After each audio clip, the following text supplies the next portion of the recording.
حضرت ابراہیم بن ادہم رحمۃ اللہ تعالی علیہ اللہ تبارک و تعالیٰ کے بہت بڑے پائے کے بزرگ گزرے ہیں۔ آپ کی بارگاہ میں ایک نوجوان آتا ہے، آنے کے بعد عرض کرتا ہے حضور مجھے کچھ ایسا طریقہ بتائیں کہ جس سے میں گناہ بھی کرتا رہوں اور اللہ تبارک و تعالیٰ اس کی سزا بھی مجھے نہ دے۔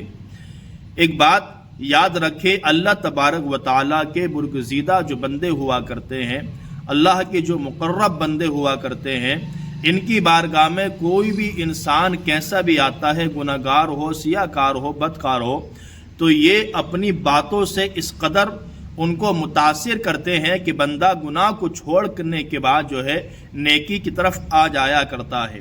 حضرت ابراہیم بن ادہم رحمۃ اللہ تعالی علیہ کی بارگاہ میں ایک نوجوان آتا ہے، آنے کے بعد عرض کرتا ہے حضور کچھ ایسا طریقہ بتائیں کہ میں گناہ بھی کرتا رہوں اور اللہ تبارک و تعالی مجھے عذاب بھی نہ دے۔ اللہ اکبر۔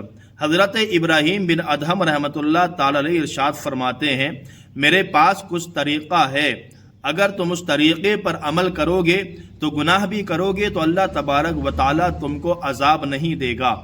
اس نوجوان نے عرض کی حضور بتائیے کہ کیا طریقہ ہے؟ کہا طریقہ یہ ہے کہ تو جو رزق کھاتا ہے، یعنی جو کھانا تجھے میسر ہوتا ہے، جو پانی تو پیتا ہے، اس کو کھانا پینا چھوڑ دے، کیونکہ یہ اللہ تبارک و تعالیٰ کا رزق ہے۔ اور جب تو کل مرے گا میدان محشر میں اللہ تبارک و تعالیٰ پوچھے گا تو نے گناہ کیوں کیا؟ تو کہنا مولا میں نے گناہ کیا تو اس میں کیا بڑی بات ہے، میں نے تیرا رزق تو نہیں کھایا۔ تو وہ نوجوان کہتا حضور کیسی باتیں کرتے ہیں، میں گھر میں کھاؤں تو رزق اس کا ہے، بازار میں کھاؤں تو رزق اس کا ہے، پانی پیوں تو اس کی نعمت ہے، میں کیسے بچ سکتا ہوں؟ کہا ٹھیک ہے اگر یہ طریقہ نہیں ہے تو ایک طریقہ میں اور بتا دیتا ہوں۔ کہا کون سا طریقہ ہے؟ کہا ایک طریقہ یہ بھی ہے کہ جیسے دنیا کے اندر بادشاہ ہوا کرتے ہیں، ان کی ملکیت ہوا کرتی ہے جہاں جہاں تک، ان کے قانون وہاں تک عائد ہوا کرتے ہیں، اور ان کی سرحد سے باہر نکل جائیں جب دوسرے کی بادشاہ کی بادشاہت شروع ہوتی ہے تو وہاں اس کے قانون شروع ہوتے ہیں۔ تو اللہ تبارک و تعالیٰ کی اللہ تبارک و تعالیٰ کا جو قانون ہے، اس کی جو ملکیت ہے، یہ زمین و آسمان تمام کی تمام اسی کی ملکیت ہے۔ آپ نے فرمایا اگر ایسا کر کہ اللہ تبارک و تعالیٰ کی جو ملکیت ہے، زمین ہے، آسمان ہے، یہ جتنی چیزیں اللہ نے پیدا فرمائی ہیں، اس سے باہر ہو جا، اس سے نکل جا۔ اللہ تبارک و تعالیٰ میدان محشر میں جب پوچھے گا تو کہنا کہ میں نے گناہ کیا تو کیا بڑی بات ہے، میں تیری ملکیت سے تو باہر تھا۔ پھر کہتا ہے نوجوان حضور کیسی باتیں کرتے ہیں، میں زمین سے آگے کہیں نہیں جا سکتا، آسمان سے آگے کہیں نہیں جا سکتا، اس کی ملکیت سے نکلنا میرے لیے محال ہے، میں کہاں جاؤں گا؟ کہا اور کوئی طریقہ بتائیں۔ کہا ایک طریقہ اور ہے۔ کہا کون سا؟ کہا ایک طریقہ یہ بھی ہے کہ جب تو مرنے کی کگار پر ہو اور جب تیرا وقت نزع آ جائے اور بستر استراحت پر لیٹا ہو اور ملک الموت جب تیرے پاس آئیں اور کہیں کہ چل اب تیرا وقت آ گیا، تیری روح نکالنے کا وقت ہے، چل یہاں سے، تو اس ملک الموت سے کہنا کہ ملک الموت مجھے تھوڑی دیر کی مہلت دے دیں تاکہ میں اللہ کی بارگاہ میں استغفار کر سکوں، میں اللہ کے میں اللہ کی بارگاہ میں استغفار کروں اور لوگوں کی جو وصیتیں ہیں میرے پاس میں لوگوں کو عطا فرما دوں، مجھے تھوڑی مہلت دے دیں۔ اگر یہ کام کرو گے تھوڑی دیر کے بعد تم توبہ کر لو اور توبہ کے بعد جب مرو گے تو اللہ تمہیں معاف فرما دے گا۔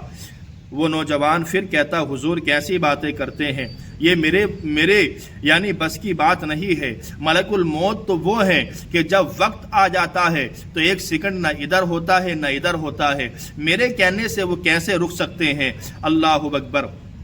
کہا یہ بھی نہیں کر سکتا۔ کہا حضور یہ بھی میرے بس کی بات نہیں ہے۔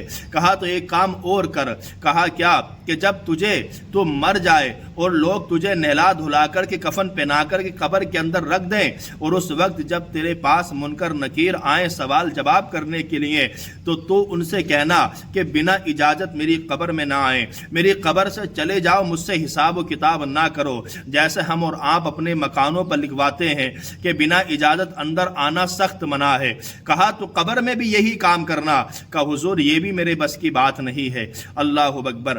جب تمام باتیں حضرت ابراہیم بن ادہم نے اس نوجوان سے کہیں تو آخر میں آپ نے دل کے اندر خیال کیا کہ لوہا اب گرم ہے، اب ہتھوڑا مار دینا چاہیے۔ آپ نے فرمایا کہ بندے، اے نوجوان بندے سن لے، جب دنیا میں رہ کر کے اس کی مرضی کے بنا نہ تو کھا سکتا ہے، اس کی مرضی کے بنا نہ تو جی سکتا ہے، اس کی مرضی کے بنا نہ تو قبر میں جا سکتا ہے، اس کی مرضی کے بنا نہ تیرے قبر کے اندر سوال و جواب ہو سکتے ہیں، یعنی تیری جب کوئی حیثیت اس رب تبارک و تعالیٰ کے سامنے ہے ہی نہیں تو کیوں تو اپنے آپ کو جہنم کا ایندھن بناتا ہے۔ اللہ اکبر، یعنی گناہوں کو چھوڑ اور راہ راست پر آ جا اور اللہ تبارک و تعالیٰ کو راضی کرنے میں لگ جا۔ سبحان اللہ، یہ شان ہوتی ہے اللہ والوں کی، یہ مرتبہ ہوتا ہے اللہ والوں کا، لوگوں کو سمجھانے کا بڑا اچھا طریقہ ہوتا ہے۔ اللہ اکبر، آپ دیکھیں نا سرکار غوث پاک رضی اللہ تعالیٰ عنہ کو، آپ بیان فرماتے ہیں لوگوں سے، ارے تمہیں اپنے ہاتھ سے گناہ کرنے میں مزہ آتا ہے تو اگر تمہیں گناہ کرنا ہی ہے تو جس نے ہاتھ تمہیں دیا ہے اس کے ہاتھ کو واپس کر دو، اپنا ہاتھ کہیں سے لاؤ پھر گناہ کرو۔ اللہ اکبر، کہا ان آنکھوں سے دیکھ کے گناہ کرتے ہو تو یہ آنکھیں جس نے دی ہیں اس خدا کو آنکھیں واپس کر دو، اپنی آنکھیں ہوں تو کہیں سے لاؤ پھر گناہ کرو۔ اللہ اکبر، تو یہ ہمارے بس کی بات نہیں ہے، ہمیں ہر چیز اللہ تبارک و تعالیٰ نے عطا فرمائی ہے، چاہے وہ آنکھ ہو، چاہے وہ منہ ہو، چاہے یہ بولنے والی زبان کیوں نہ ہو، چاہے یہ ہاتھ ہو، چلنے والے پیر ہوں، دنیا کی تمام اشیاء جو ہے اللہ تبارک و تعالیٰ نے ہمیں عطا فرمائی ہے، یہ اس کا احسان عظیم ہے۔ تمام چیزیں جو ہیں اللہ تبارک و تعالیٰ نے ہمیں عطا فرمائی۔ سب سے بڑی نعمت اللہ تبارک و تعالیٰ نے ہمیں ماں باپ جیسی نعمتیں عطا فرمائی ہیں، قرآن پاک دیا، اسلام دیا، ایمان دیا، یہ کتنا بڑا احسان ہے اس رب تبارک و تعالیٰ کا۔ تو خدا را آج کا میسیج یہی ہے کہ ہمیں اور آپ کو گناہوں سے دور ہونا ہے اور اللہ تبارک و تعالیٰ اور اس کے رسول صلی اللہ تعالی علیہ وسلم کے قریب ہونا ہے، کام ایسے کرنے ہیں جس سے اللہ اور رسول راضی ہو جائیں، ان کاموں سے بچنا ہے جن کاموں سے اللہ اور اس کے رسول صلی اللہ تعالی علیہ وسلم ناراض ہوتے ہیں۔